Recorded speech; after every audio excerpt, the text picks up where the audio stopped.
दो भाई समंदर के किनारे चहलकदमी कर रहे थे।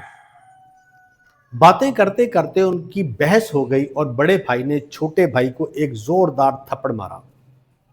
छोटे भाई को गुस्सा आया। उसने रेत पे लिखा कि बड़े भाई ने आज मुझे थप्पड़ मारा है। अगले दिन वो दोबारा चहलकदमी के लिए समंदर पे आए। छोटा भाई थोड़ा सा शरारती था। वो शरारतें करता करता थोड़ा आगे निकल गया और लहरों ने उसे अपनी लपेट में ले लिया। बड़े भाई ने जब देखा कि छोटा भाई डूब रहा है तो वो भागता हुआ तैरता हुआ उसके पास पहुंचा और उसे बचाकर वापस लेके आया।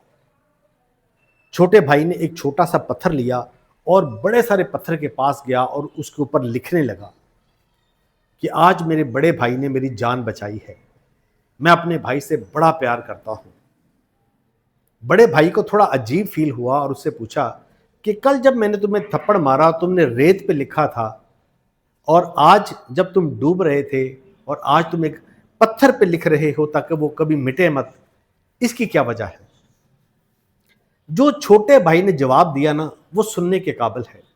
हमेशा याद रखिएगा, अगर जिंदगी के अंदर कभी भी कोई आपको बुरा करे या आपको बुरा भला कह दे या आपका नुकसान करे, तो अपने दिल की रेत पर लिखें ताकि वक्त के साथ साथ वो मिट जाए।